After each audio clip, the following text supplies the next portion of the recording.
gentlemen, boys and girls, welcome to the ESR Mini Endurance Round for Mazda dots per inch and GOAT total elimination at Interlagos. Live post pre-commentary. I am very attractive, and with me, as always, is the man himself, the only one on the planet who has a backup polar bear, Michael Megas. I mean, I'm pretty sure Paul Varlance would beg to differ. I mean, he is the polar bear. I don't think is he's the backup polar bear. All right. I do believe that we are in the phase known as commentary. I do believe. Yeah, this is the post pre-commentary. Timo Ryder with big spin. Henrik Andreasen. So, anyways, this is a track everyone should be pretty familiar with. It is the home of the Brazilian Grand Prix for at least my entire lifetime. Here, as Byron has got extra. Oh Lord, Henrik. Fueling up the tank. This is the site of some of the greatest moments in my F1 fandom, such as that time Juan Pablo Montoya or Jos Verstappen literally ran up Juan Montoya's back and destroyed both their cars. And also the, what year was it? 2003? 2003 F1 Grand Prix here where it rained and like at the first corner there was literally a stack of cars that had flown off the track. It was pretty brutal. I largely remember that because that was the Jordan win for Giancarlo Fisichella. Anyways, we have a very small Mazda prototype field. Tobias Thierol pulled ahead of Janos Kovac. Nicholas Campbell is back. Yuri Kutachville, Vic Vega, and Adam Komorowski. And in the GTE field, we have Magic Kashuk on pole from Luciano Achazzi, Jeff Ecott, a returning Martin Edmonds will start from fourth place. Timo Ryder, Steve Davidson, Wilfredo Sevilla, Henrik Andreasen, very far down the order from what we usually see from Henrik. And then Mauricio Delgado in the Yellow Submarine with Adam Stewart. And then I don't think anybody. Oh, okay. I think that's the end of it. Dang. Oh, apparently it wasn't. There is a Ricardo Costa on the back end. Ricardo! Didn't get a qualifying effort in, and we're on the rolling start here around Interlagos. These prototypes are obviously the upper class. They are the faster car here. Purpose-built race cars, whereas the GT cars are, I mean, still purpose-built race cars, if we're being honest, but they're also built for, like, mass production. And we are off with the green flag. Thierol leading the way from Kovac in the gray car. And in the sporty-looking blue and yellow, very Dams Racing colors, is Nicholas Campbell. Oh, the Nicholas Campbell. The Nicholas Campbell. Oh my god. Of nicholascampbell.com. nicholascampbell.com.au.org.net. Going down the inside, looking for third place, trying to go side by side with the lovely car of Nicholas Campbell. And for the time being, Campbell's going to hang on, but his spot is highly contested with Vic Vega and Adam Komorowski also there. Wilfredo Sevilla making an overtake of Ricardo Costa. Sevilla's had a terrible start. He's down 2 spots. Was actually down even further. Your big winner at the start is Andreasen, who's moved up from 8th to 6th in the GTE category. The Daytona prototypes are in the exact order they started. So no movement so far. Adam Stewart going side by side with Ricardo Costa. And he will make the overtake happen. I rather like that livery for Adam, the gold and blue. That's pretty nice. Martinho. We're on board. In third place. Trailing Kashuk and Ichazo. And further back, that is Krachachville fending off Vic Vega. What Henrik about Andreasen on the move, overtaking Timo Ryder.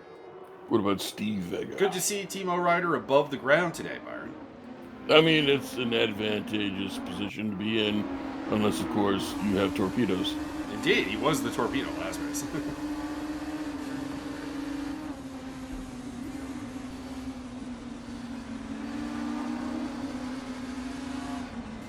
On board with Adam Komorowski, who is in last place in the prototypes, but it's a pretty tightly packed prototype field right now. There's what's that going to work out to? 1.7, 2.1, 2.9, about 3.3 seconds right now between the entire field. What's that in metric?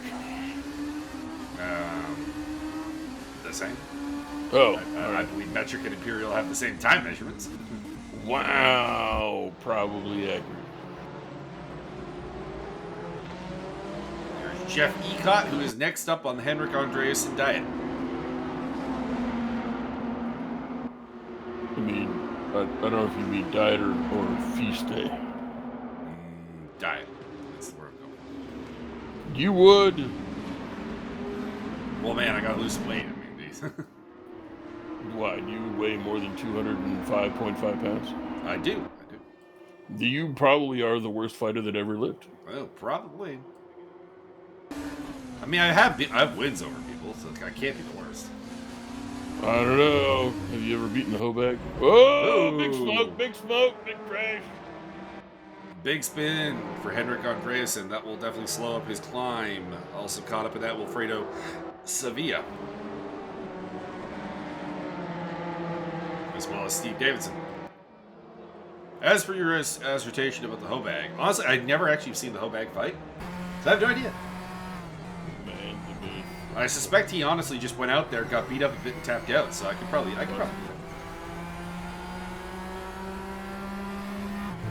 I could beat Bob Sapp. I mean, yeah, but so could we, man.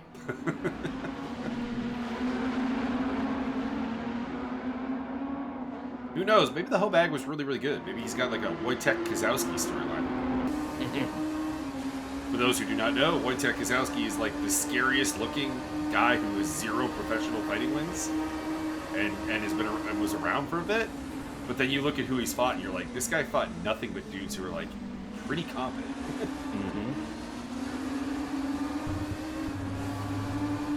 Like when your worst loss is Brett Beauparlant, it's not bad. It's not bad. Brett Beauparlant was not a joke. Pretty good guy.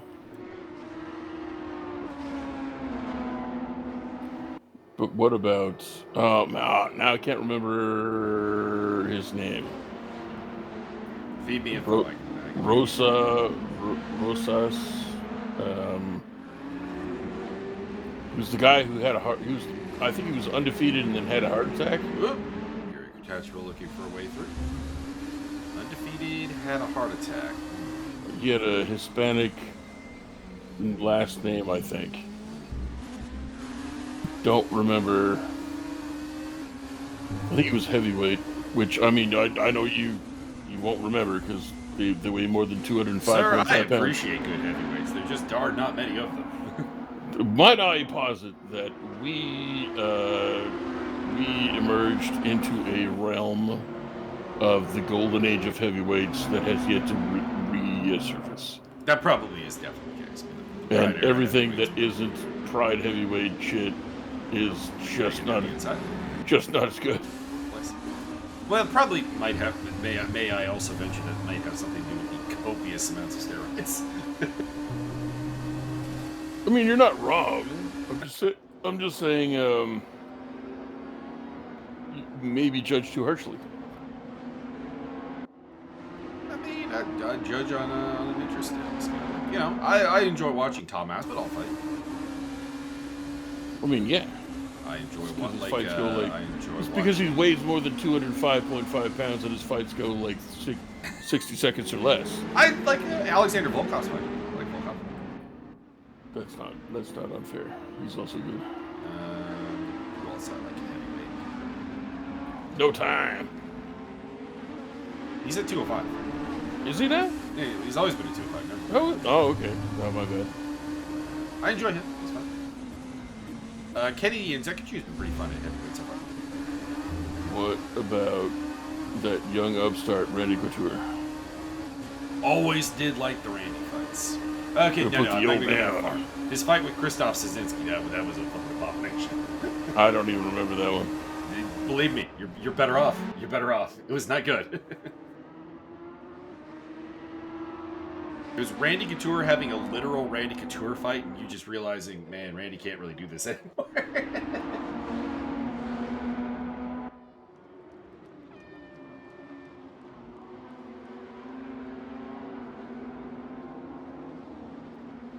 Pride era was pretty good. Alexander Domenico, Sergei Haraponov, Fedor Guerra, Mirko Prokop, Josh Barnett, Mark Hunt.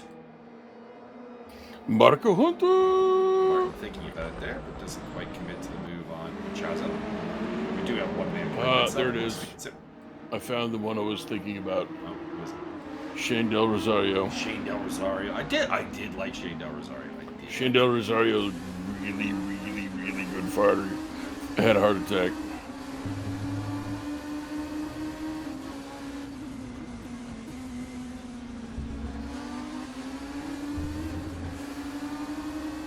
He only lost his last couple of fights, both in the UFC. Other than that, 11-0 until he did UFC 146, and then was on The Ultimate Fighter and got knocked out by Fat Barely. No shame in that. And then a year later, he had a cardiac arrest. Yeah, he was part of like a pretty good up-and-coming crop of heavyweights. Like Cain Velasquez was kind of Yeah. Prior to the UFC event, he had beaten LeVar Big Johnson. Brandon Cash, Maxim Grishin, and Carl Kovac taking the lead as Tobias Thierol makes an uncharacteristic, unforced error. Oh.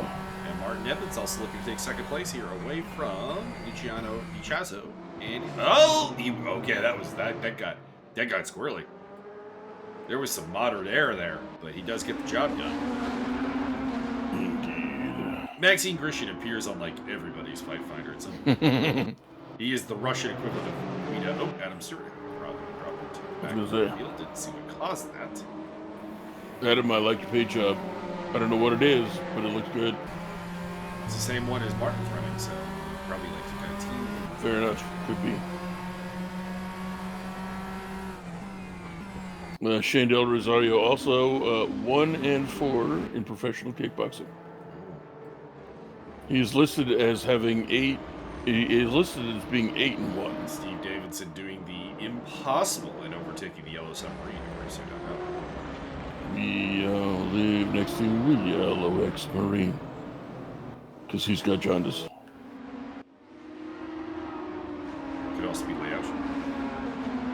Wow, I was trying to avoid the racism, but okay, we'll just lean in. Sorry, my brain immediately went to the Khan and Cotton meeting. Did he kill Fitty Man? No, it's Dale tells Cotton he's like Japanese, and Cotton just looks him up and down and goes, "Nope, he's Laotian, ain't you, Mr. Khan?" Alfredo Sevilla making an overtake happen here. Not sure what that is. Oh, that's Ricardo Costa.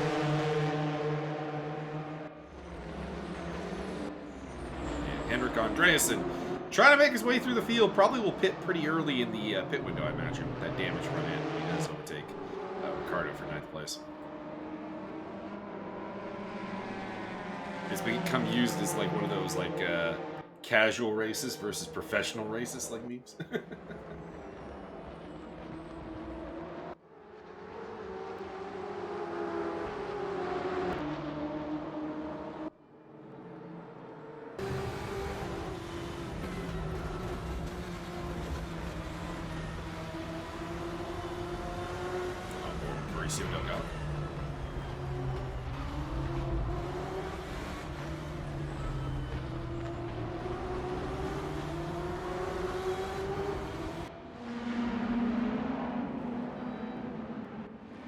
Adam Komorowski running in 6th position.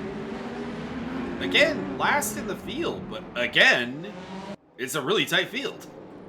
I don't think we've seen the Daytona prototypes looking this close together. Probably the Mazda prototypes looking this close together. As Mauricio Delgado picks up his spot back from Steve Davidson, moving back in 6th place. As the leaders start to make their way through the back traffic. That's Kovac in the white. That's Thierol in the red. I found a list of, not to make this a morbid thing, but I found a list of dead UFC fighters, and then on Reddit, and then scroll down a little bit, and the top comment is Rory McDonald is dead inside. Not wrong. Second comment, Oop, Dada Jeffrey 5000 died several times. Honestly, probably during that fight. Probably with, accurate. Kimbo. Yeah, I mean, I feel like he probably was legally dead at a couple of points during that fight. Unofficial fourth member of the zombie squad.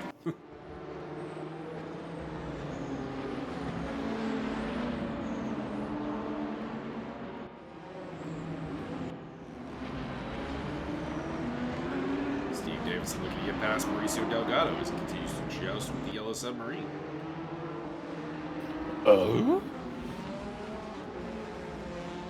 Tobias putting the pressure on Kovac, looking to make up for what on it. Again, we didn't really get a great look at it, but what seemed like an incredibly unforced error from a normally incredibly smooth Tobias Thurl. You joust with the Yellow Submarine, you're gonna take a shrimp fork in your eye. There's a reason that Tobias enters today with a perfect score in the series, 3 wins from 3 races. Leading the championship. He just left the prototype championship a little dull, if I'm being honest.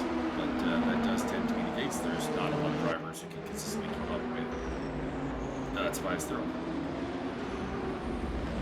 It's Komorowski going side by side with Yuri Kurtachvil. Yuri is starting to fall back just a little bit. He's trying to navigate his way through the traffic here, which is being a little kinder to Vic Vega. Not stating any kind of rule violation. Vic did seem to be getting a little bit better of the right of way through there. And as a result, Komorowski forces Davidson wide. Or pardon me, not Davidson wide, but Delgado wide. And Davidson's going to take that spot back. I'm about to introduce you into the wrong of way. One D initial driver. Right now, here's Steve. No, it's Delgado. Right now, Davidson's head. Nope. Steve. No. We like Steve here. We do like Mauricio more, though. See. He provides us with delicious charcuterie. See. Boy cervezas. And we're both fatties, so, you know, food and us have a special relationship. Bruh, I don't think I've shown you. Y'all need to go into the Recipe Room Experience channel right now and tell me about my butter pork chops. Oh, Y'all need to take a peek. Take a peek and let me know what you think. Byron is a culinary master. Listen, I got the butter chicken sauce from Costco, so don't go too far. But Andreas with the move. Hey, that's what it takes. I'm not saying you're a wolf chef. I mean, I did. So what had happened is I fried up all them pork chops. I floured and seasoned my pork chops, fried them up in the pan, got them on a plate to rest, and then I added a diced red onion and some garlic, and got all that, like all the good stuff out of the bottom of the pan with that shenanigans going on there, and then added some tomato paste, and then dumped in 2 jars of your Costco butter chicken sauce, and shook them up with some water to get all the good stuff out. Tomorrow I will be making some of my semi-famous porco pibia. Nice. I also added some fenugreek leaves, and did I do that? Oh yeah, some jalapeno slices, just to jazz some shit up. Got about 6 pounds of pork shoulder in the fridge for utilization. The usual dry rub featuring annatto seeds, cumin, black peppercorns, allspice. You want to bring that over here? We can smoke that up on the smoker. Little contact there under boy. blue flags. Yuri Kurtachvil tagging Adam Stewart and putting him in the wall. I would say Adam has a case to the stewards, but Adam apparently, I can be the spoiler. There are no reports from drivers for us to look for in Master. Just going to be doing lap 1, so I can I can say with relative certainty that Yuri's going to get away with that. Well played. Oh, I also added cream to the sauce because, I mean, cream. Well, that has been your cooking lesson. I'm just going to serve my pork over some rice. And you are right to do so. Or maybe some tortillas. I've done them as like a wrap type. Like a fancy taco.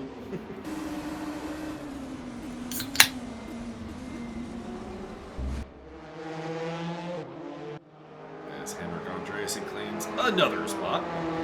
This time getting past the yellow submarine of Mauricio Delgado.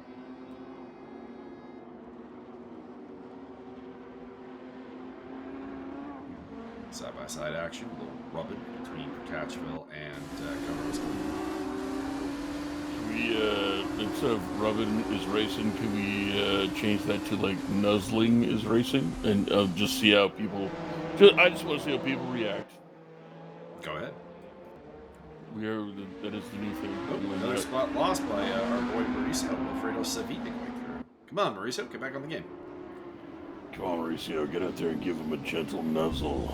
I don't like seeing the yellow submarine down in that place.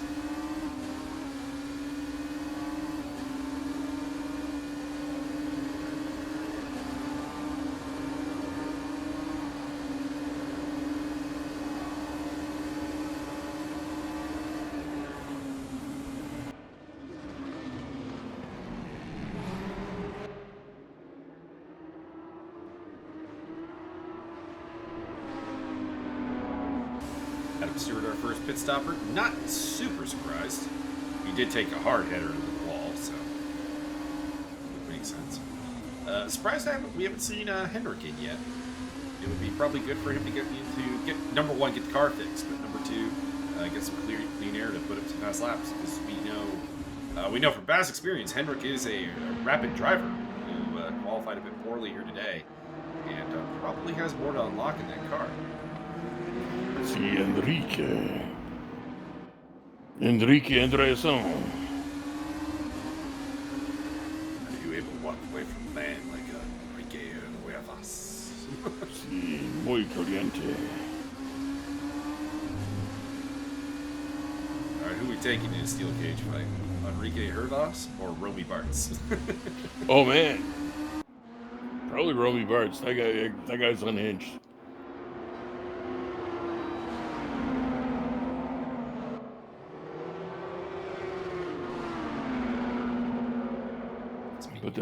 But they would have to they'd have to face up against the final boss.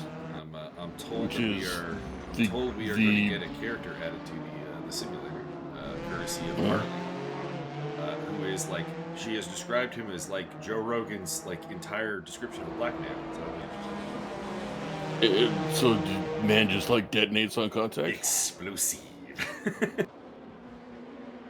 That was a weird time. It hasn't stopped. It hasn't. Not entirely. Oh, Steve Davidson was a big off there. Steve Dave, what the heck? What happened there? What happened? Seen a couple offs there, and I know that's a place where like that can happen. Hence the runoff being rather generous. What happened was they put the hot sauce through his drink thing, like the weird hamster thing that the drivers have. They get the drink tube. They do. So they just put they put Tabasco in there, and he spun off. There's a couple of stories of those like not actually working properly in the middle of the race, or like the water being like absolutely barbecued. Nice. I want to say it was Nigel Mansell was like drinking tea out there.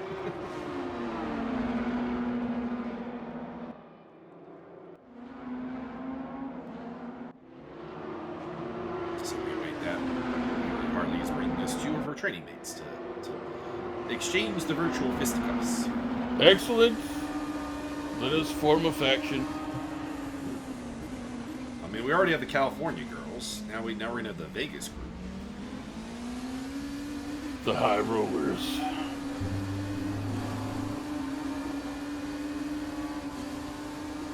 There we go. We'll do an intergender. We'll do a faction, and we'll both have like an intergender tag team. And I want to do the roll the dice neck breaker, and then somebody could like the lady could do, well, I don't know, like whatever the finisher is. All right, that could work. Good old roll the dice. I'm working on a new possible finisher involving a high knee rope hit. You can even Mike. You heard it here first. Mike's giving people the high knee. The high knee. Mike is displaying the high knee for everybody. Oh boy, what? No, oh, start that. Oh. Mauricio, what are you doing? Too much kielbasa. Timo Ryder, maybe in the bets. Interesting. We had like a couple of cars just like limping around out there. Guys, the pit window is open. You can pop in, get that fixed. I'm looking specifically at Steve Davidson and Henrik Andresen. I think it would be highly advisable to not do the Max Simmons here. We're about to experience the Tobiyasu Maru.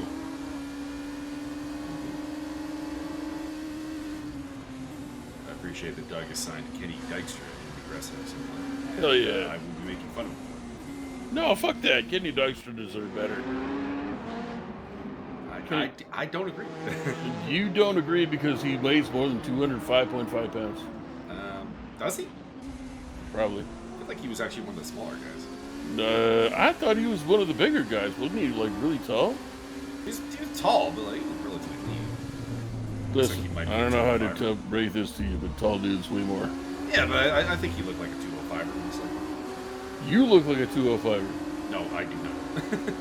You look like a 203er. I am either too short to be a 205er, or I'm a heavyweight because I am fat. You, sir, are built like a brick featherweight. Kinda.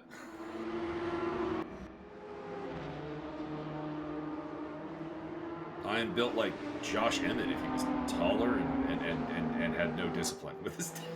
And had normal-sized ears. Oh, that's not true.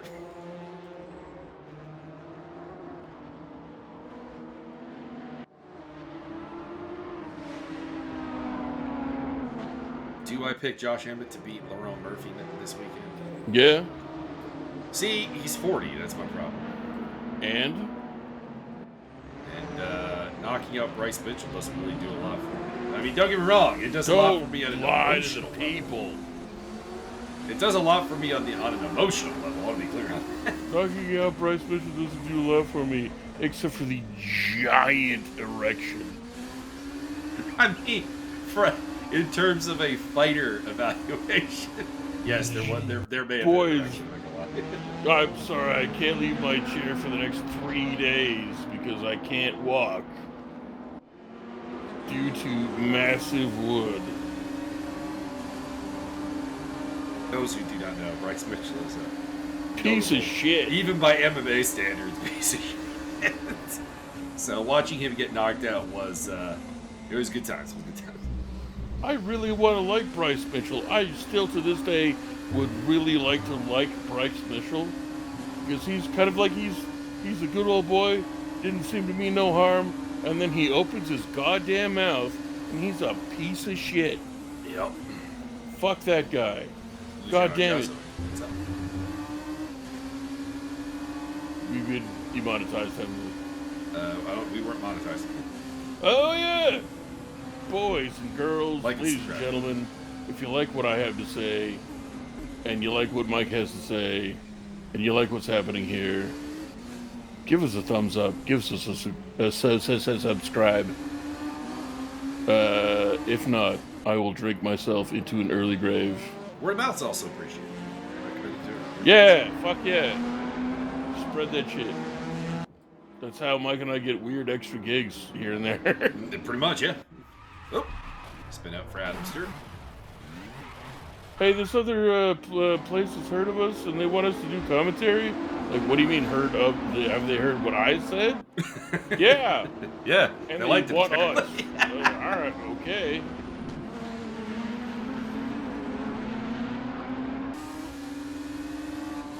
For Luigi. On board with Adam Komorowski. Getting a little three-way fight going here for fourth place between Vic Vega, Adam Komorowski, and Yuri Kachil. Three guys who are honestly a little bit different. It feels like Vega is the slowest of the bunch, but has been handling the traffic the best. Kratachville's the fastest of the bunch, but also Yuri has some let's just say, documented inconsistency issues. Part of it is, some driving philosophy choices. He's a very aggressive guy. And the other is, of course, that his internet is less than spectacular. And we have a rash of pit stops as both the Canadian pole boys are in. Magic Kashchuk and Martin Evans. Also, I suspect Mauricio's in because he's losing ground to a car that just pitted. So yeah, I suspect he's in that.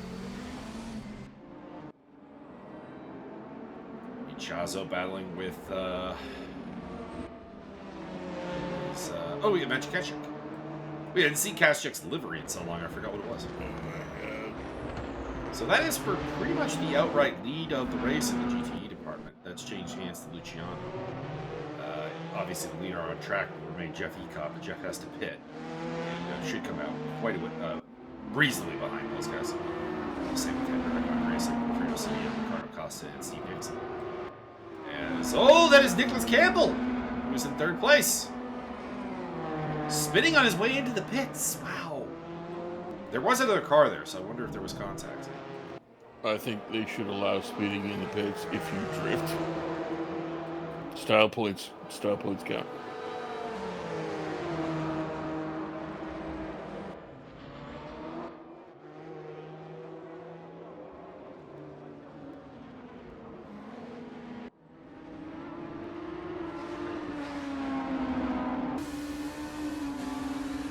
Kovac also. So, Tobias Thirol back in the lead.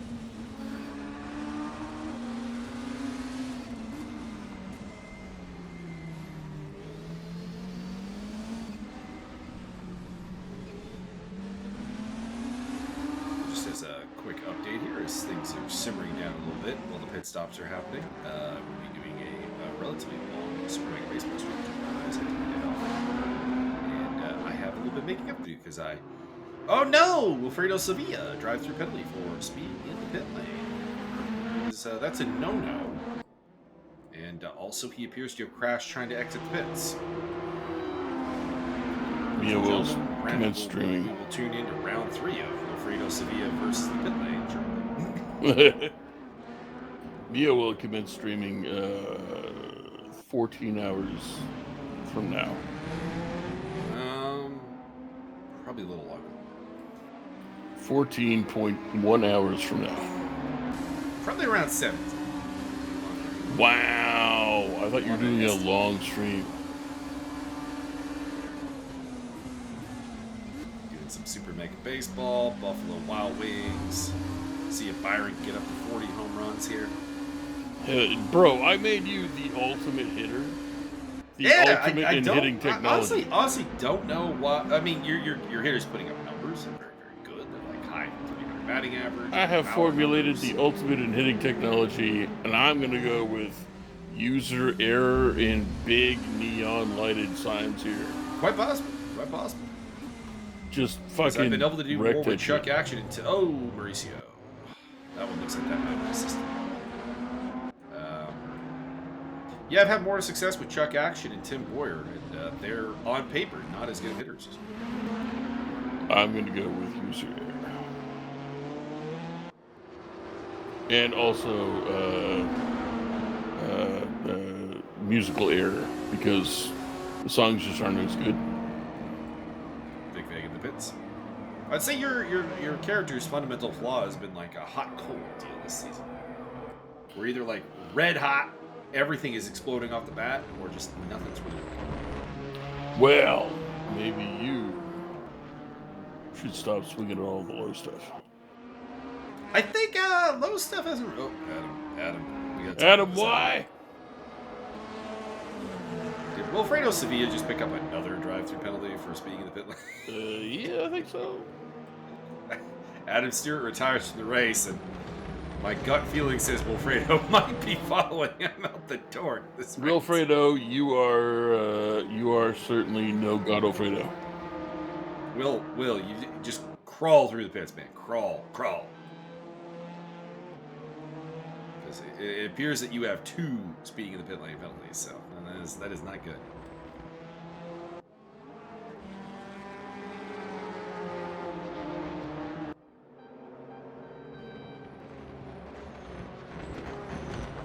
Hold me closer, God Alfredo. I think this season I've largely cleared a fair bit of my my low swing tendencies. It's the high stuff that I'm battling with now. Again? Yeah. Might I recommend just swinging at everything all the time, every single time? Well, because it's tempting. Because when you get a hold of a high pitch, it goes. It explodes off the goddamn bat. So it's tempting. Shaka boom.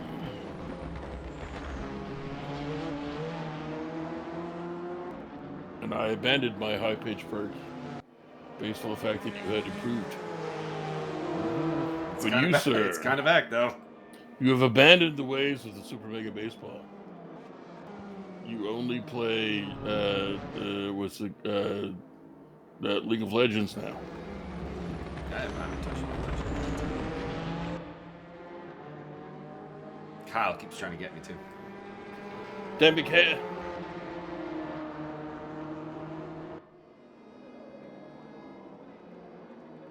Okay, well, we have our Max Simmons Award winner, Ricardo Costa. Last one to pit. Still cruising around there in first place, but he'll lose that to Luciano Echazo when he does eventually make his way down the pit road. So we can talk about the Mazda field, which has sorted out and found its pit stops. Janos Kovac still leads from Tobias Theodorov. Yuri Kovac up in third place after the pit stop. Vic Vega is in fifth. Adam Komorowski's in fourth. Vic Vega is in fifth. And then Nicholas Campbell is the big loser on this one because he was in third before the pit stops and has dropped down to sixth place. That may or may not have been helped by the fact that he spun out in the pit neutral.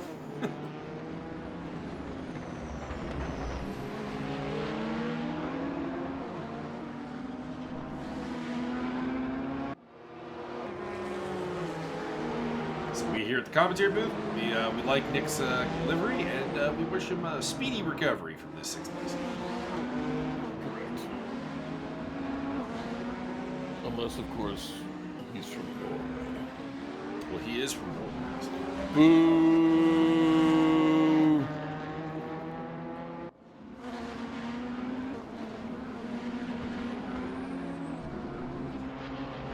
It's one of them Campbells that had to run away from Scotland because dastardliness and treachery.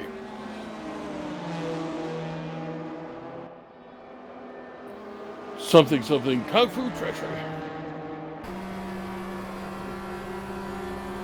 I'm watching the new Dune TV series. Ooh, It's a mixed reviews, honestly. that seems like a thing. It's one of those ones where the cast is really strong. The acting performance is very top. Just got Travis Fimmel and so but the story is...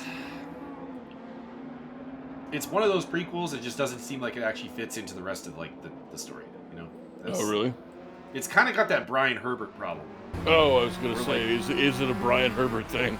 No, it's not a Brian Herbert thing, but it's got that same kind of problem where, like, reading the Brian Nobody Herbert cares. books, I'm like, these are fine books. These are competently written pieces of fiction that I enjoy. It's just they don't fit. They don't mesh. Yeah. Yeah.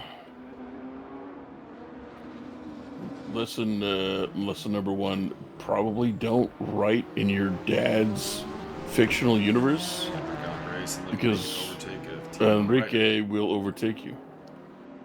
Indeed. But they've got the actor who played Leon Walker in Expanse in it, and and every time I see him now, I just can't hear anything but the Leanne Walker Belter accent with the I am not Marco's man. I intimidate him. Sexual. But what about Maneo? Maneo is fun. I do want to see Maneo in some things. Wow, going the long way around.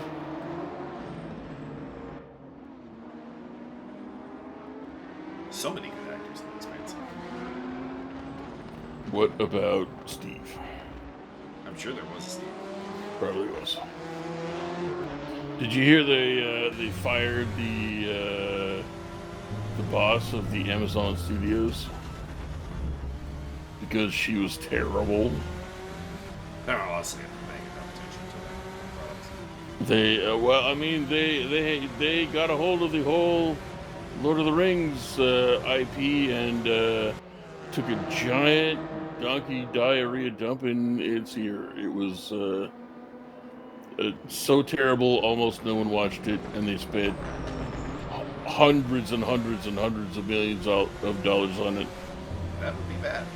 Yeah, so they basically took the Silmarillion and decided it had to be girl power time, and just put Galadriel in the front line of every battle for no reason. It didn't make any sense. And yet somehow she was also not able to figure out that Sauron was around, and like Morgoth, and just like, what are we doing? Oh, what are we doing here? Dave. What are we doing here? Whoa, What are we doing here? Steve Dave. Oh, Steve's out. No, Steve Dave, why? Steve Davidson is out of this race, joining Adam Stewart on the sidelines. Why, Steve Dave? You just got Amazon Studio headed. A little bit, yeah. But yeah, she literally wasted so much money. She signed. There was one other thing, like she signed some woman to. I don't know. She gave her $20 million to create, I guess. And when that didn't happen, they paid her $20 million more. Oh. Like, that was just like one example. There's a bunch of other things going on. So I mean, hopefully Amazon gets their shit together. Cash check having a little smoke there. And they didn't just literally fire her, they eliminated her position. Like, delete. Like, big delete. It's like, you're so bad we don't need your job anymore. So here's to hopefully Amazon getting back to like doing cool things like The Expanse. It's very, very good. If you haven't read the books, go check it out. Oh, another one other thing, they had apparently a very faithful to the books adaptation of Conan the Barbarian going on, and she's like, too toxic masculine, and just deleted it. That was like job number 1 for her, I think, and that made me sad. I don't know how to say this, but it's Conan _ italicized boldface the Barbarian. I don't know what you think was gonna happen, but It does feel like it's in the name. yeah, it kind of says it on the tin, right? Yeah.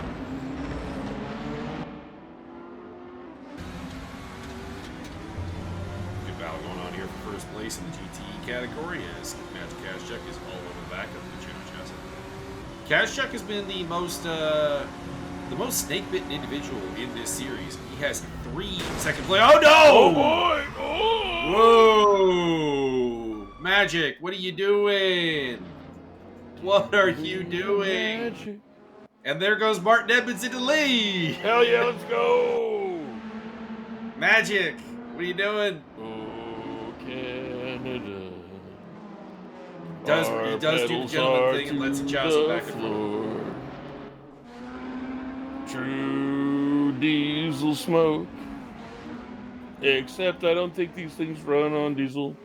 No, this is petrol. Petrols? They're gonna catch all them seabirds? Yes. Dang. Like squeeze them into the tank or like just stuff them in with a potato masher?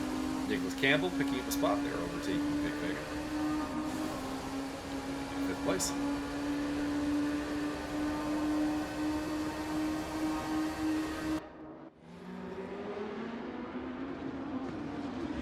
And Vic is not done with him. The attempt around the outside there of turn 1 does not work out. Why not? It's very hard. Oh, yeah. Kazchuk is overtaking Chazo for 2nd place. Looks like we didn't get to see that on camera.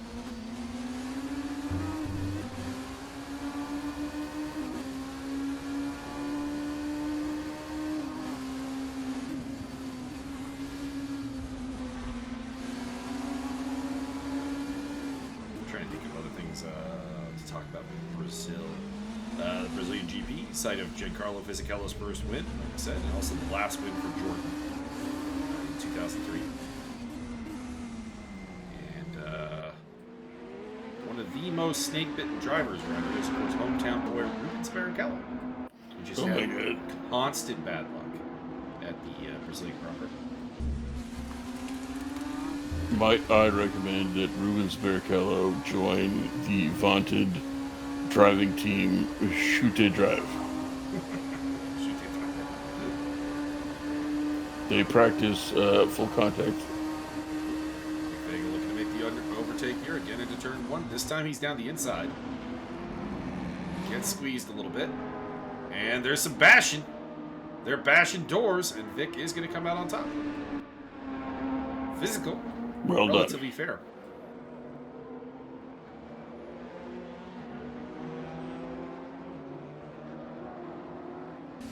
Don't usually see some physical driving these prototypes. They don't really have the rigidity for that. But these two prototype drivers driving them a little bit like tin tops.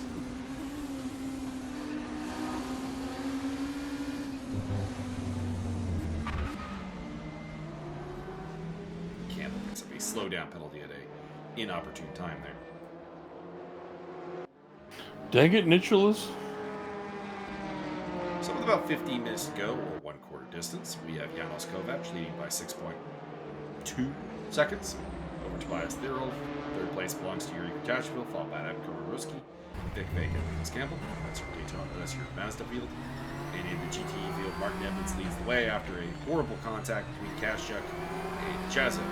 Kazchuk is in 2nd place, followed by Chazo, Jeff Peacock in 4th, Hendrik Andreas, and Timo Reiter. Ricardo Costa, Mauricio Donato, and Alfredo Sevilla, who appears to have finally served that speeding pit lane penalty without speeding the pit lane again. We have lost Steve Davidson and Adam Stewart. Is he the barber of Sevilla? Could be. Luciano down the inside. See if he can utilize the same move that we just saw from Vic Vega. Looks like he won't need it, actually. He's got himself ahead in the slipstream, basically. He's got that smooth done. A Magic Kazchuk. And Martin Evans probably looking in his mirror and going, good, struggle. Fight each other. Put him in the wall!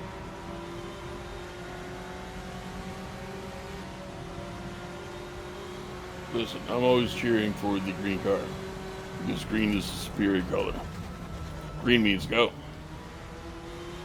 But really, I mean, if we're watching this, put the man in the wall. Not saying I wouldn't go fishing with the man. Put him in the wall.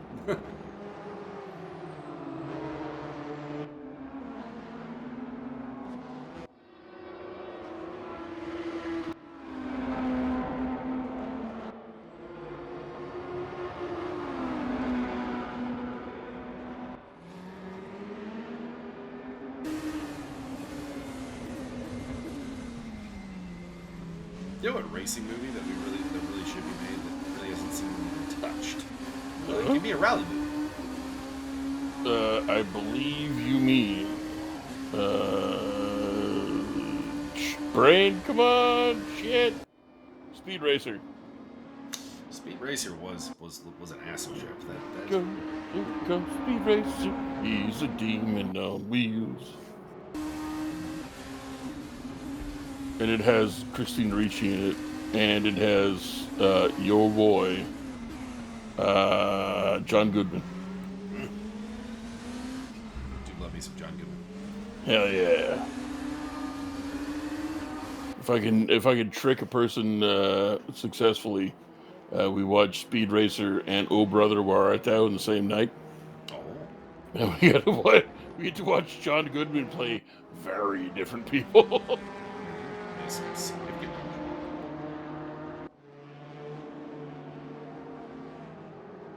I challenge everybody out there to trick their superior / alternate partner into doing that thing,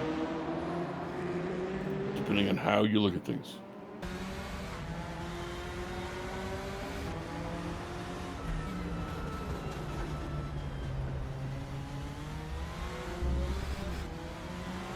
Magic cash check as he's looking to chase down second place again. Given how this series has gone, I'm not betting against it. He's got 3 second places in a row. I demand a 19th place out of 7,000. Andreas Enrique. And a nifty little bit of avoidance driving there by Adam Kowarowski. Enrique, what the fuck?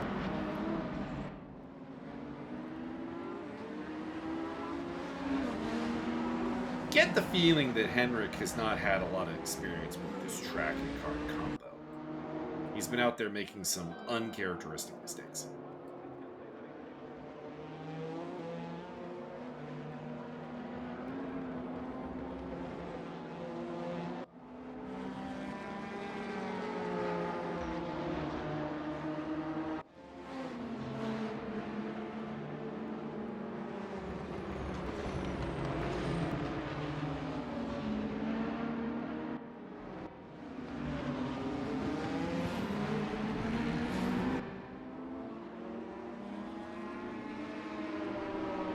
Vega running in last place amongst the prototypes, but again, the prototypes have still been really, really close together. We're talking, what's that, 6.8, so call that 25 seconds, 33, about 40 seconds separating the 6 of them. It's pretty tight for this particular track.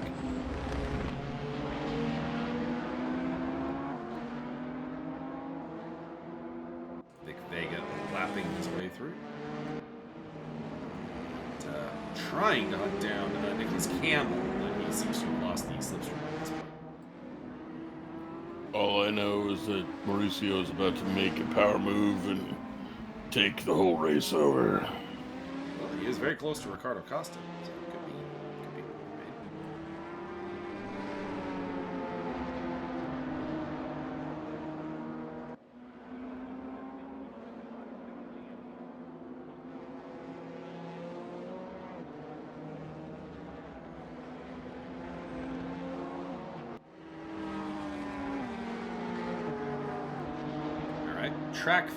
Track notes here for the this race. Let's see here. What is the Grand Prix record? Ah, your boy holds the Grand Prix record here. Kiri Lekkinen. Set in 2018, the Formula One Grand Prix saw a lap of 1 minute 10 seconds, 0.54, by your boy Valtteri Bottas. Oh my God, robot buttocks. Stock car record is a 1 minute 40 seconds, 0.066. That is owned by Julio Campos. And the records for the prior variations, there are 4 prior variants of this track. The 4th variation record is held at a 1 minute 18.397 by Canada's own Jack Villeneuve. Oh my God. The 3rd variation is held by some dude named Schumacher. I don't know this person at all. I'm unfamiliar with their work. I mean, is he a shoemaker or did he drive a car? I'm confused.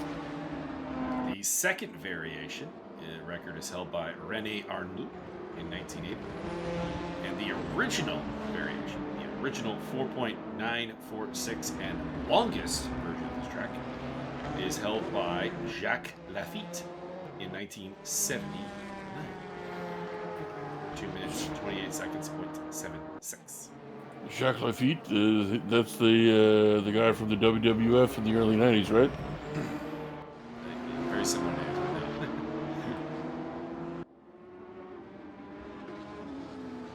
Let's see here. Any interesting lap records? Interesting drivers? Oh, hey, Max Wilson's got a record. That's surprising. Also, the most amusing race car driver I think name I've seen in a while. The Super Touring record around this track is held by Caca Bueno. That's definitely a name. Set the record for the Super Touring class around this track at 1 minute 45.131, driving a Peugeot 406. It might have been a black Peugeot. I don't know. Black Peugeot? I knew you were a natural blonde.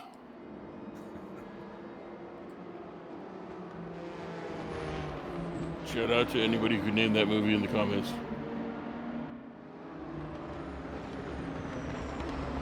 Oh, so, okay, alright, here's your interesting Interlagos fact.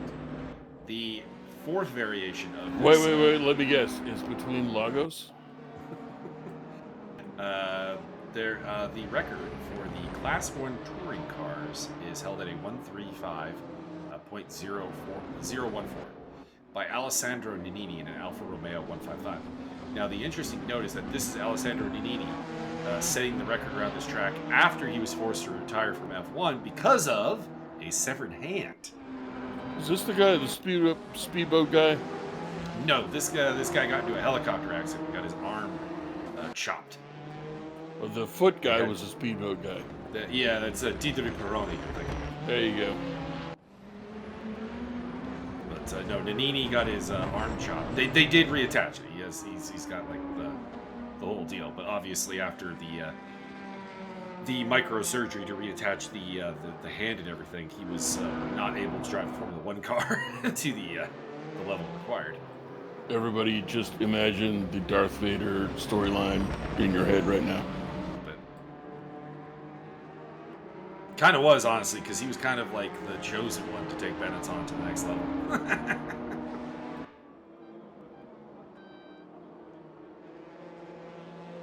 Now, fully interesting note, the Formula 2 record around this track is held with a 2 minutes, 37 seconds, 0.9 around the original Grand Prix layout, set in 1972 at the Interlagos Formula 2 race by Carlos Pache.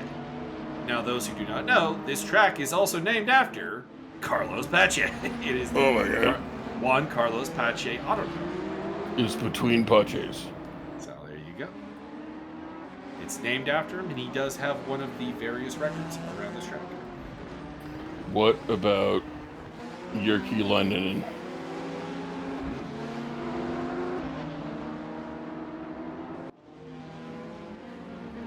There is a Finnish driver whose name is eluding me right this second. He's a rallycross driver. He's made a habit of like the last 5 years just popping in at random races during the season and like doing exceedingly well. I believe that would be Simo Haya the fourth. Just somehow not getting actually signed to a full-time drive.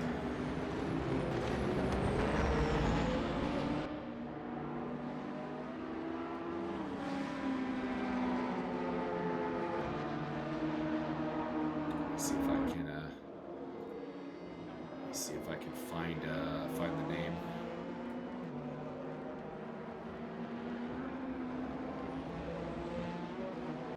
It's not Lowry Torney, is it?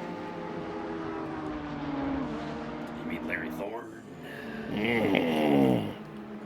Did you hear they actually they found Juha Räikkönen? That's the guy I'm thinking of. Juha what? Juha Räikkönen. Doesn't even have a Wikipedia page. Just shows up at Rallycross and like picks up podiums. Let's get him up. Come on, little doggies. Like he did only one round of the 2020 season, and he finished second and third in the 2 races he did. Someone get this guy a drive. I believe we could do with less George Russell.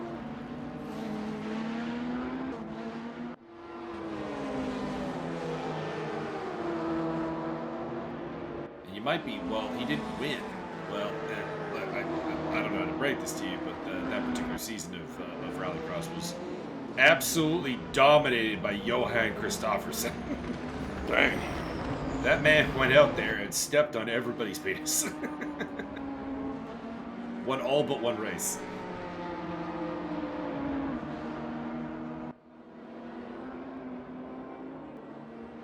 I think he had the championship sewed up after with like 4 rounds left, and he could just stop showing up and still be champion.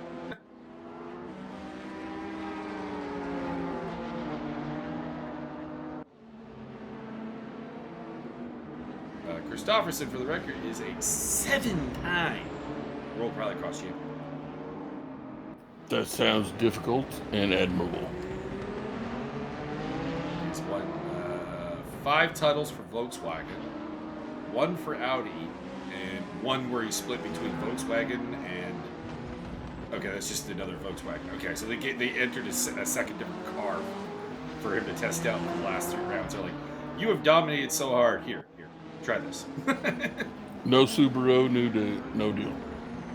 I'm actually relatively surprised that World Rallycross does not have a history of like success for Subaru. That's because Subaru equals not quite as good. It's largely success for the big brands tend to be Audi, Volkswagen, and Peugeot. The black Peugeot. Mostly because of the Hansen family being connected to Peugeot. I knew they weren't natural blondes. They are natural blondes. They are very blonde. Alright, well, we're pretty much at the last lap here. Just kind of looking to see if anything might change. And there is this battle here between Ichazo and Kaszczuk. They're very close together. But aside from that, it's largely require a mistake from somebody. So I'm not going to Caster's curse it, but we might finally have seen the end of the Tobias Thierol reign of terror.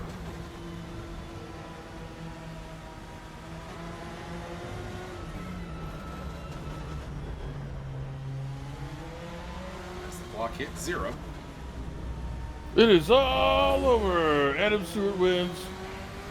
And we are on board with Magic Kaszczuk.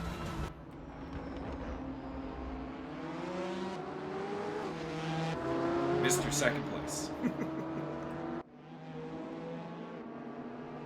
Currently in 3rd. Getting close, though. Getting close.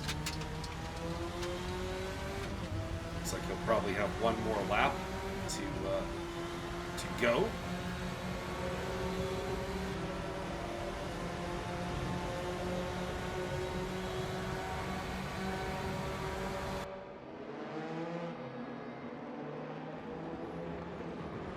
Last chance, Magic. What can you do? Mike.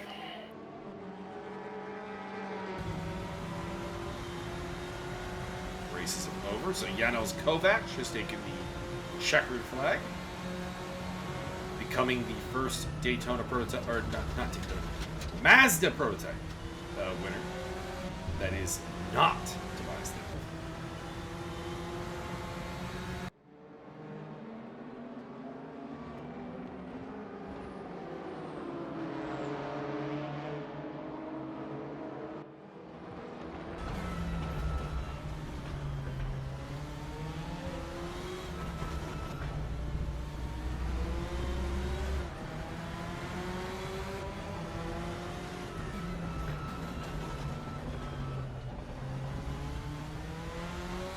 Kaszczuk find a move. He's running out of turns.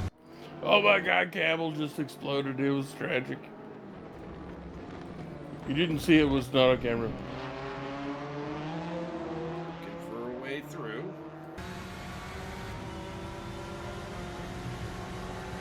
the line. There's a big draft here. He's got something. Oh, Down baby. the inside. Oh, baby. Oh, baby. Oh, baby. Magic oh, cash baby. truck. Oh, baby. Oh, It baby. is going to be Oh, another baby. second place. Oh. Another second place for Magic Cash Truck. He just can't stop. He just can't stop. He's going to win. He's going to win based on second places consistently. He is in front. Based on second places, you're not wrong.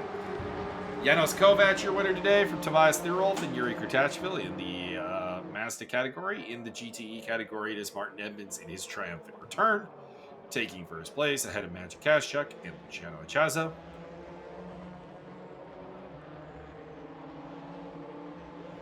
And then take a look at the standings. Tobias Thierolf leads the Mazda DPI category with 125 points.